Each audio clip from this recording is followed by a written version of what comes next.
You're watching The Hoist. We're here in Brisbane at Big Sound, and I'm joined by the wonderful CLN. Hiya, how you doing? I'm good, how are you? Yeah, pretty good. It's your first time performing here at Big Sound, but it's not your first time at Big Sound. You came last year as a punter. Tell us about that. Last year was I literally just started putting music out under my own name, and that was when I met Kite String Tangle, so that was really cool. I got to hang out with one of my idols because he's good friends with my manager. That was probably like my first networking ever. And now to come back and play it's really cool. Yeah, awesome. Is there anyone in particular looking forward to catching at the festival this year? I really wanted to see Charles Murdoch, but I think I might have missed him. I'm super keen to see Gil Bates as well. He's insane, so I hope I can catch his set. Yeah, fantastic. There's a lot that I'm missing. I can't think of them all. You can't catch it all. It's impossible. You could run to venue like all night. If there's amongst those amazing artists that are playing here, is there anyone in particular you want to meet or you want to collaborate with? I know it's a hard are we talking like anyone, or are we talking like realistically? Both. if I could meet or collaborate with anyone, it would be Damon Albarn from Gorillaz. Yeah. Their song was actually playing a minute ago. Yeah, he's insane. That's like, that'll never happen, but that'd be crazy. And realistically, there's this guy in Brisbane right now called All Things Lost who has a really cool voice, so probably him. He's cool. Cool. Well, you should tee that one up. That sounds awesome. I think I will. You just finished off your first headline tour. Tell us a bit more about that.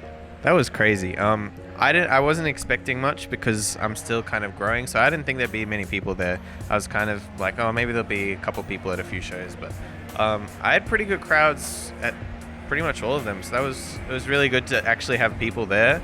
Most of my shows before that had been like support slots for other people, so there were lots of people there, but like they weren't there to see me. They were just like an addition, so it was really good to have like a headline crowd. I'm very lucky. Awesome. Well, speaking of supporting other artists, you've supported some pretty big names as well. Kele Okereke, the Aston Shuffle, Odessa. What's it been like sharing the stage with those guys?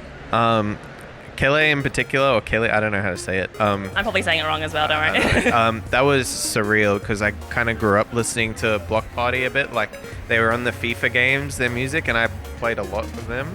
So to see him on stage was crazy, and to be able to play before him was crazy as well. And like the Odessa guys were so nice and hung out with me, so I've just been so lucky. Yeah. Did you get to chat to them very much or learn anything from those guys? They invited me back to their green room and they like hung out with me for quite a while, so it was cool.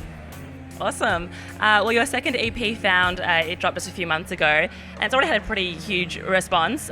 What did you want to show people with this release, or what did you want to do differently from Sideways? I don't know. I don't think I tried to do anything particular. I think it just sort of happened.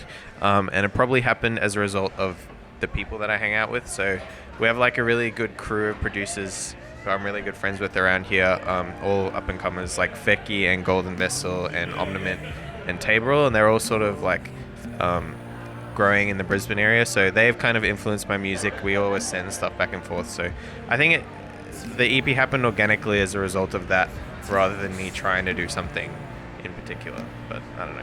Yeah, well, some amazing artists to have in your circle. I think that's really cool that you're all sort of working together. You also grew up in South Africa and you only moved to Australia 5 years ago. How does the electronic scene in South Africa compare?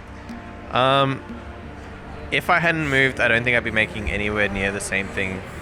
Over there, they pretty much just listen to house music mostly. Well, when I was back there, everyone was super into like, there's this style of music called Kwaito, which is like very African influenced house, and that has a huge influence on the music over there. So the house scene over there is massive. So I think if I had stayed there, I'd probably be making house music right now. Yeah. Here it's pretty different. Do you think your upbringing there influences your music at all? I don't know. Probably. Because my upbringing there was what made me a musical person, but the country itself, I'm not sure. I don't know. Maybe. Yeah. Cool. So, well, I guess what's next for you? What's on your horizon? More touring, recording? So I'm just writing at the moment. for a new single and EP launch, because we've just recently signed with AM Only in the US. They book like Skrillex and Disclosure and Porter Robinson and a lot of massive names. So I don't know how I got signed to that, but we did. So we're trying to get over to America soon, hopefully. Maybe for South by Southwest next year. I don't know. Wow, that'd be amazing. I'll look forward to that if that happens. Thank you so much for chatting with me. Thank you.